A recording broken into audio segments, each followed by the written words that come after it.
बच्चों, आज हम हमारे पाठ्य पुस्तक जिज्ञासा के अध्याय 6 हमारे आसपास के पदार्थ, हमारे आसपास की सामग्री, इसका हम प्रश्न उत्तर हल करवाएंगे।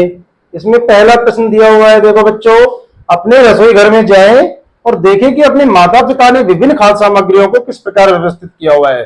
तुम देखते हो कि जो रसोई घर होता है हमारा, वहां सारी चीजें, जो भी मिर्च मसाले, तेल है, अनाज है, सब्जी है, वो सब एक व्यवस्थित तरीके से रखी हुई होती है। जैसे सब्जियों का एक बॉक्स बना दिया, उसमें सारी सब्जियां मिलेंगी। दालों का बॉक्स बना दिया, उसमें सारी दालें मिलेंगी। अनाजों का बॉक्स बना दिया, उसमें अनाज मिलेंगे। क्या आप छंटनी के लिए किसी बेहतर विधि का सुझाव दे सकते हैं? हमें यहाँ बताना है कि हम यहाँ कौन सी विधि से छंटनी कर सकते हैं। तो हम देखो एक तरीका बता देते हैं। हम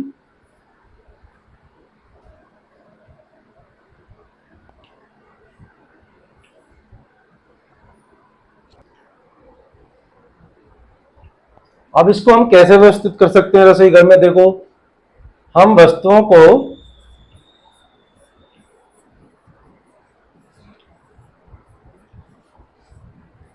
निम्नलिखित तरीके से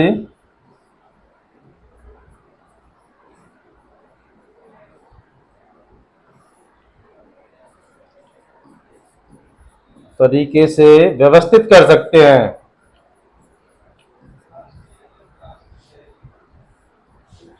व्यवस्थित कर सकते हैं।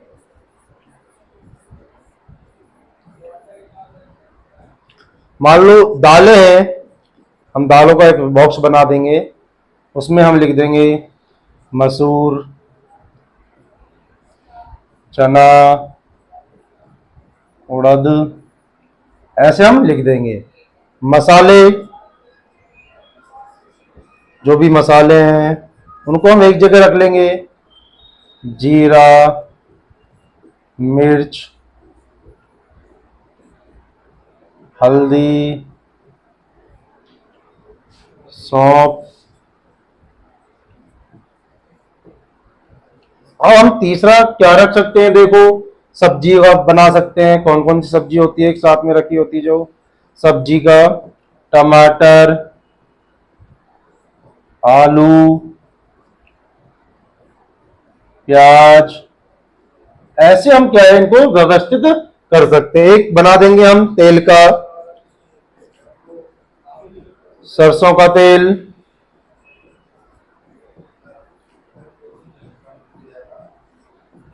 सोयाबीन का तेल,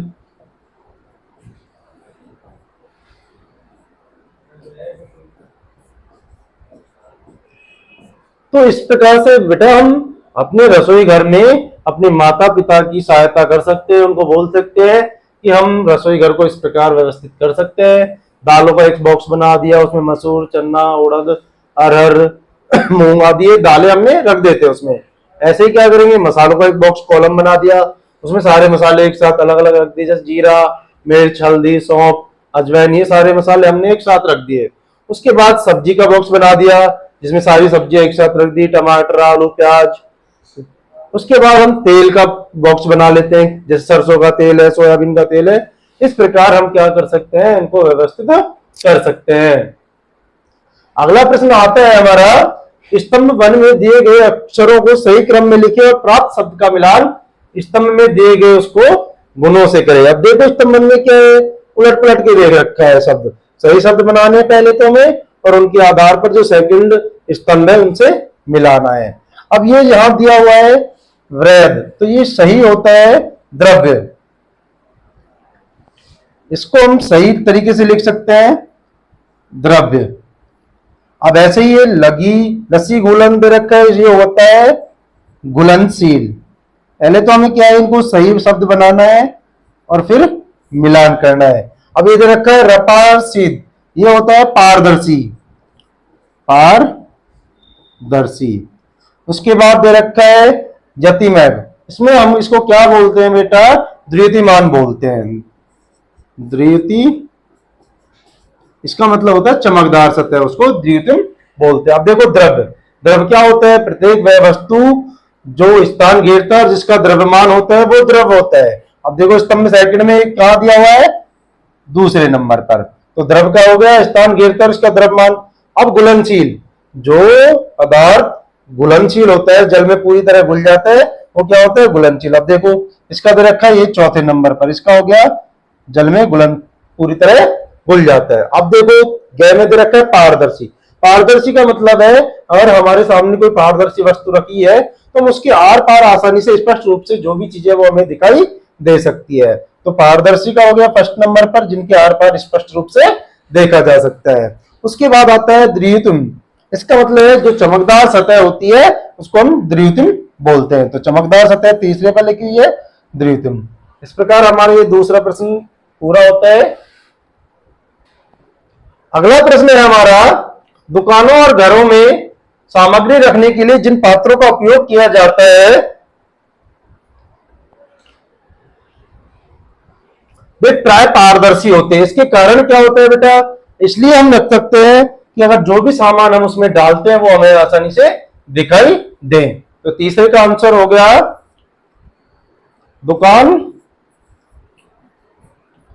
दुकानों और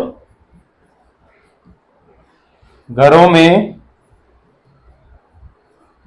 सामग्री रखने के लिए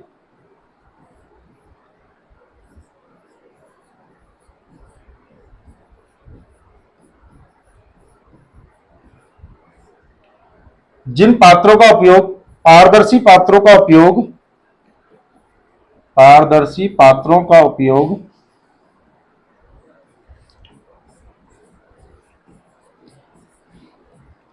इसलिए किया जाता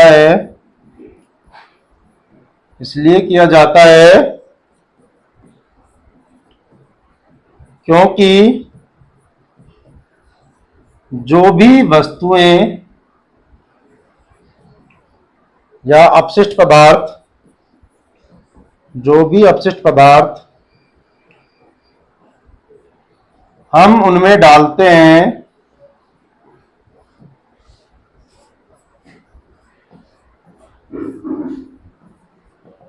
वो हमें दिखाई दे सके।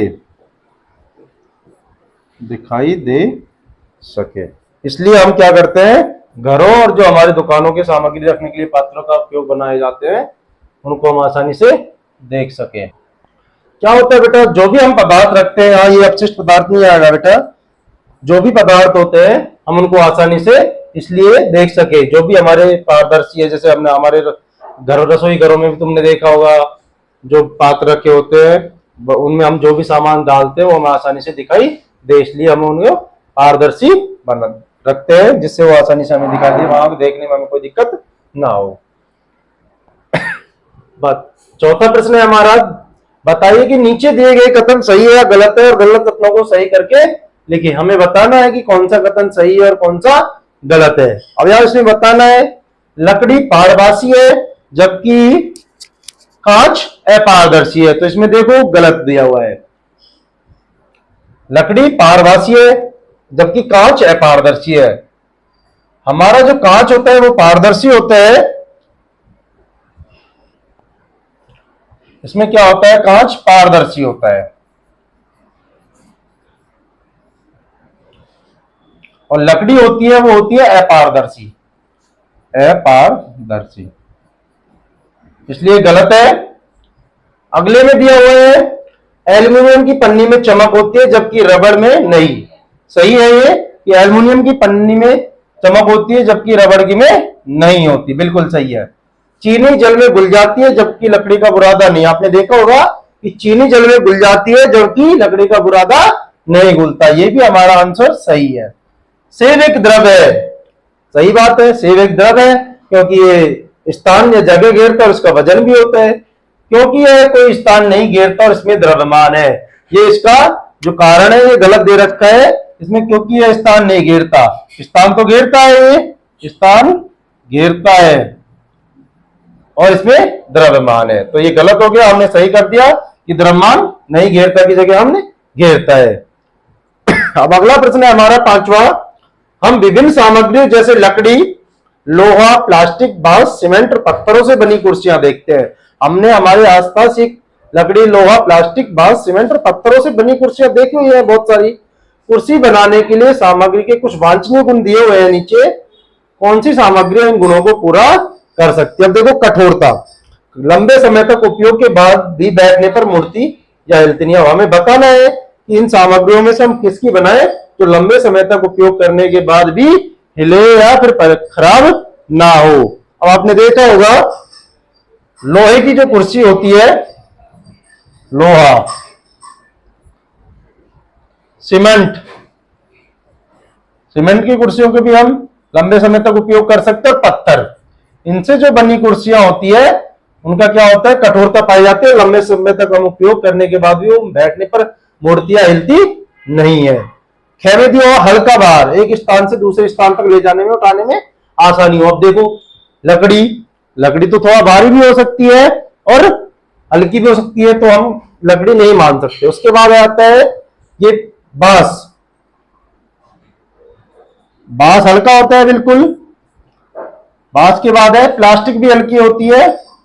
इनसे जो बनी हुई कुर्सियां होती है ये हल्की होती है, बाहर में वजन में कम होती है और हम इनको एक स्थान से दूसरे स्थान तक आसानी से ले जा सकते हैं। अब देखो, सर्दियों में बैठने पर अधिक ठंडी महसूस नहीं होती। अब इनमें हमें बताना है कि ऐसी कौन सी चीजें कि हम इन वस्तुओं की, सामग्रियों की कुर्सियां बनाए जो सर्दियों में हमें बैठने पर अधिक ठंड नहीं देती। आपने देखा होगा, लकड़ी, लकड़ी की कुर्सी पर अगर हम बैठते हैं तो हमें गर्मी महसूस कराती है, ठंड महसूस नहीं होने देती। लकड़ी के बाद आता है बांस, बांस की कुर्सियां भी क्या होती है बेटा, गर्म होती है सर्दियों में, तो ये हमें अधिक ठंडी महसूस नहीं होती।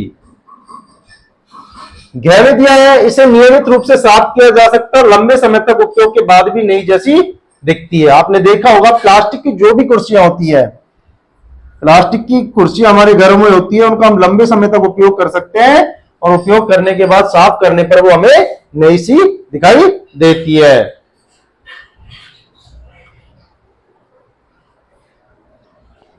अगला प्रश्न है हमारा, आपको क्या खाद्य अपशिष्ट, टूटा कांच और रद्दी कागज को एकत्रित करने के लिए पात्र की आवश्यकता होगी। इन सभी प्रकार के अपशिष्टों को, पात्रों के लिए आप कौन सी सामग्री का चयन करेंगे? आपको सामग्रियों के किन गुणों के बारे में विचार करना चाहिए। अगर हमारे घर से खाद्य अपशिष्ट, आप जानते हो जो भी रसोई से निकलने वाला अपशिष्ट पदार्थ होता है, सब्जियां, मसाले, मिर्च मसाले जो भी होते हैं, उनको हम क्या करते हैं, अपशिष्ट पदार्थ और कूड़े कचरे में उनको डाल देते हैं। तो उसके लिए हमें कौन सी धातु का उपयोग करना चाहिए, किसका उपयोग करना चाहिए?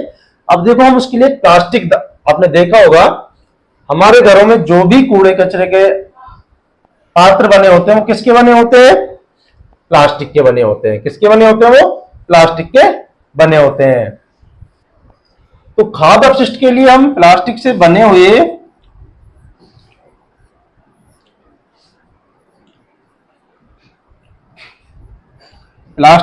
हुए पात्रों का उपयोग कर सकते हैं, पात्रों का उपयोग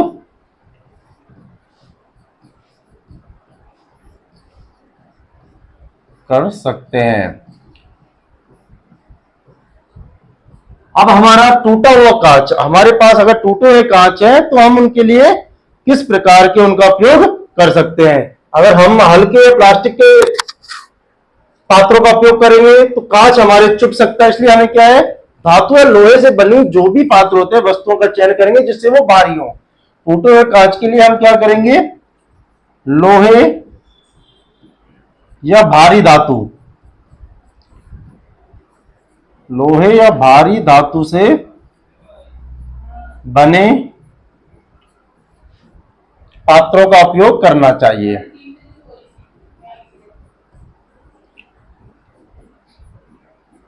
पात्रों का हमें उपयोग करना चाहिए। अब देखो, यहां दिया हुआ रद्दी कागज, रद्दी कागज बहुत हल्का होता है, तो इसलिए हम इनको प्लास्टिक के जो बने हल्के पात्र होते हैं उनका उपयोग कर सकते हैं। रद्दी कागज के लिए हम बेटा प्लास्टिक के बने जो हल्के पात्र होते हैं, प्लास्टिक के बने हल्के पात्रों का हम उपयोग कर सकते हैं, पात्रों का उपयोग कर सकते हैं।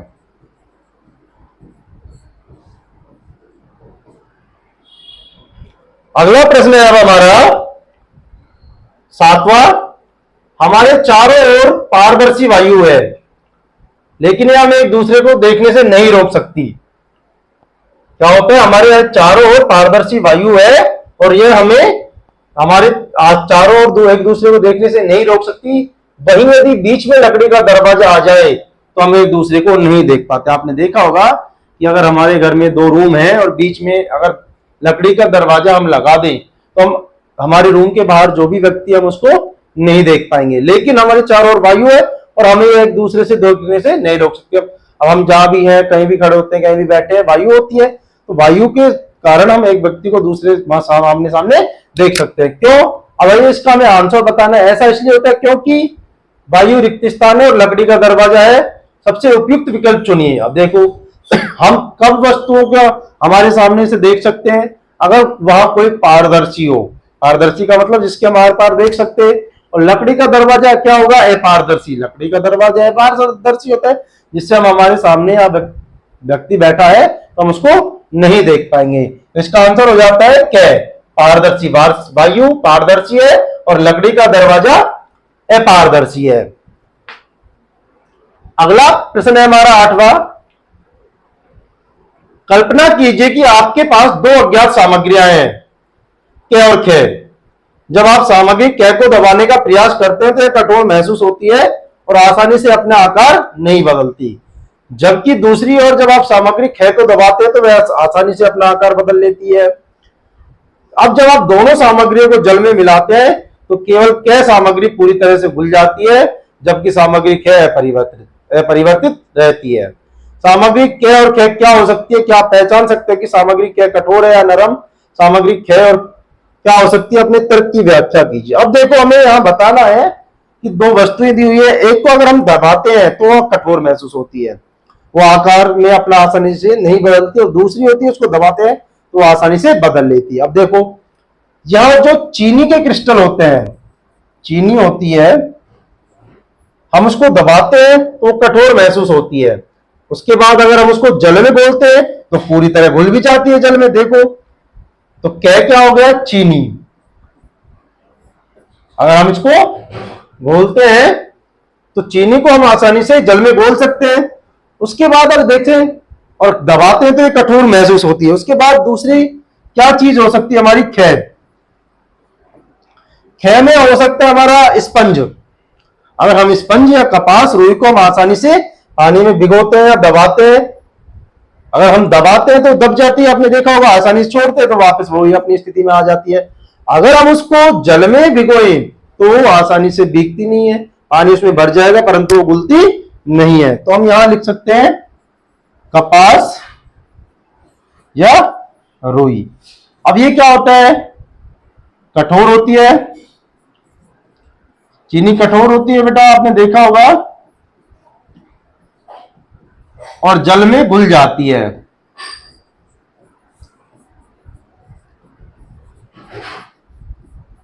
जल में घुल जाती है। अब ऐसे ही कपास, देखो, कपास फॉलो करना चाहिए ख को कि क्या होता है, हम इसको दबा दें तो ये अपने आकार आसानी से बदल जाएगा। कपास या रुई को, स्पंज को अगर हम दबा देते हैं तो ये अपना आकार आसानी से बदल लेता है। ये हमारा फॉलो हो रहा है। और उसके बाद हमें क्या रखना है? पानी में हमें घोलना है, तो पानी में घुलेगी नहीं, तो ये पानी में घुलेगी नहीं, आसानी से दबाने पर अपना आकार बदल लेती है। अपना आकार बदल लेती है और जल में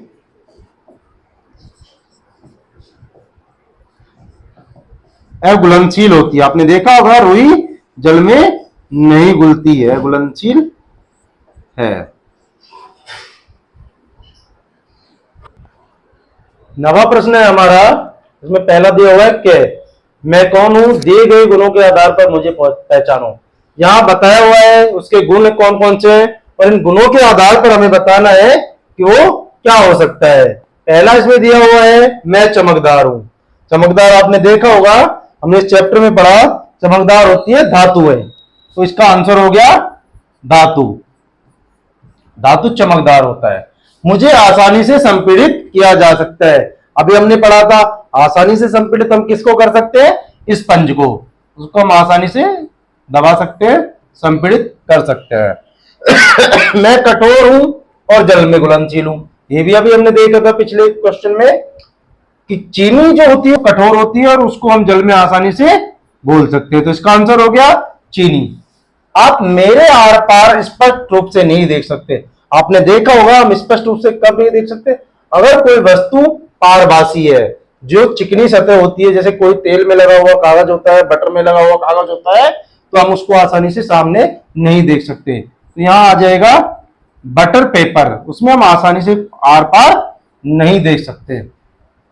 मुझ में द्रव्यमान है और आयतन है। अब देखो द्रव्यमान हमने पढ़ा था, वो प्रत्येक वस्तु जिसमें द्रव्यमान और आयतन होता है वो क्या कहलाता है, द्रव कहलाता है। लेकिन आप मुझे नहीं देख सकते। अब देखो ऐसी क्या हो सकती है, वायु है ना, वायु उसमें द्रव्यमान होता है। देखो अगर हम एलपीजी गैस होती है, हम उसको इकट्ठा करके सिलेंडर में भर देते हैं तो उसमें वेट हो जाता है, द्रव्यमान हो जाता है, और आयतन भी है, वो जगह भी घेरती है, सीधी सी बात है। लेकिन आप मुझे नहीं देख सकते, लेकिन हम उसको देख नहीं सकते, तो वायु को हम देख नहीं सकते।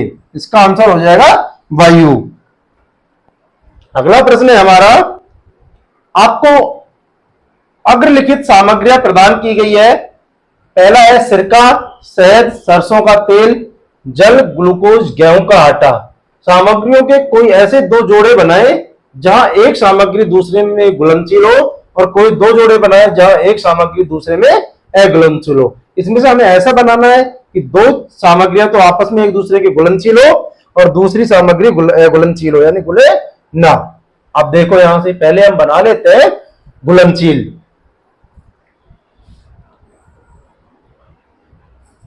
घुलनशील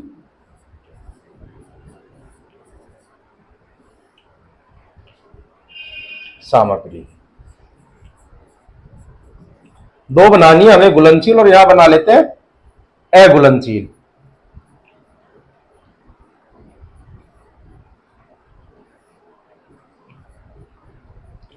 दो दो जोड़े बनाने हैं दोनों को।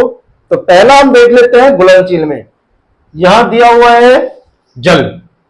जल में क्या घुल सकता है, आपने देखा होगा, जल में हम ग्लूकोज, जल और ग्लूकोज, जो ग्लूकोज आता है हम पीते हैं ग्लूकोन डी, उसको हम आसानी से इसमें घोल सकते हैं।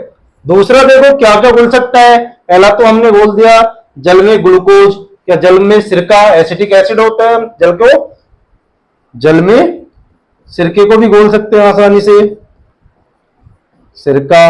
तीसरा हम बना देते हैं, यहां एक और चीज बन सकता है शहद। जल में हम शहद घोल सकते हैं, जल में शहद। ये तो हमारी ऐसी सामग्री बन गई जो आपस में घुलनशील है। अब हमें ऐसी बनानी है जो घुलनशील नहीं हो। आपने देखा होगा कि जल में जल और तेल, आपने देखा होगा अगर हम जल में तेल डालते हैं तो आपस में घुलते नहीं है, अघुलनशील होता है। तेल ऊपर रह जाता है और जल नीचे रह जाता है। अब दूसरी चीज हमें ऐसी क्या बनानी है, देखो, जो आपस में अघुलनशील हो। आपने देखा होगा शहद, शहद और गेहूं का आटा, गेहूं का आटा। अगर हम गेहूं के आटे में शहद डालते हैं तो वो घुलता नहीं है। अगर वही गेहूं के आटे में अगर पानी डालते हैं तो वो तो घुल जाएगा। तो यहां क्या हो गया घुलनशील में, पहला हो गया जल और तेल, और दूसरा हो गया शहद और गेहूं का आटा। ये आपस में एक दूसरे में अघुलनशील है, घुलते नहीं है। धन्यवाद साथियों। अब ये हमारा चैप्टर 6 है, इसके प्रश्न उत्तर पूरे हो गए हैं।